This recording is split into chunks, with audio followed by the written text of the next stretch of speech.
কেশপুরের BJP প্রার্থীর প্রচারে হামলা, অভিযোগের তীর শাসক দলের দিকে। নমস্কার, আপনারা দেখছেন ঘাটাল নিউজ। আমি আপনাদের সঙ্গে কুসুমিতা রায়।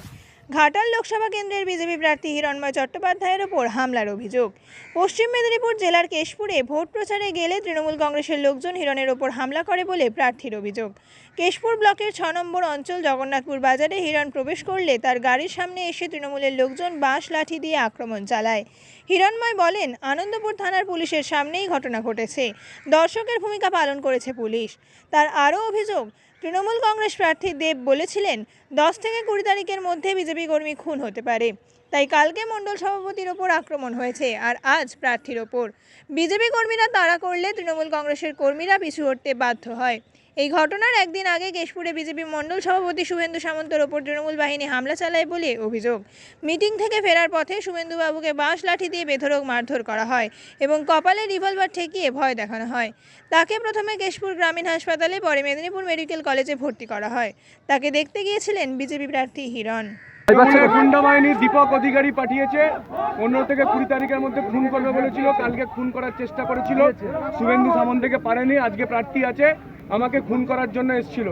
এই গুন্ডা বাহিনী দেখছেন আপনারা, ডান দিক বাদিকে বারবার আক্রমণ করছিল, গ্রামের মানুষকে চমকাচ্ছিল, ভয় দেখাচ্ছিল। আমি গাড়ি থেকে নামতেই ভয়ে দৌড়ে পালিয়েছে, এদিক দিয়ে পালিয়েছে, এদিক দিয়ে পালিয়েছে। আপনার সামনে তো পুলিশ আছে, পুলিশ চুপচাপ, কিছু করছে না। পুরো এখানকার আনন্দপুর থানার পুলিশ পুরো চুপচাপ, পুলিশের সামনে ঘটলো কি? পুলিশের সামনে সমস্ত ঘটনা পুলিশের সামনে ঘটলো। পুলিশ কি বলছে? পুলিশ কোনো কথাই নেই, চুপ, মুখে অন্যদিকে তাকিয়ে আছে। কথা বলার দম তো পুলিশের নেই। এদেরকে চমকাচ্ছিল, এরা বেরিয়েছিল, বলছে ভিতরে ঢোক, ভিতরে ঢোক। তৃণমূল কি ভয় পাচ্ছে কোথাও? আরে ওর জমি তো চলে গেছে, ওর জমি আছে পায়ের তলায়। লাস্ট আর 5-6 দিন বাকি, দেখছে একটা খুন মার্ডার করতে হবে। গতকাল শুভেন্দু সামন্তকে খুন করার চেষ্টা করেছিল, আজকে আমাদেরকে খুন করার চেষ্টা করেছে। আজকে বাইরে বেরিয়েছে এরপরে কি প্রচার আপনার চলবে? প্রচার আমি চালিয়ে যাবো, কত দম আছে দেখে নেবো।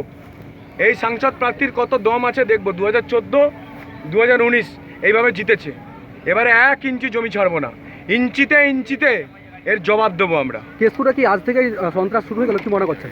আজ থেকে হয়নি, গতকাল থেকে শুরু হয়েছে, গতকাল থেকে শুরু করেছে।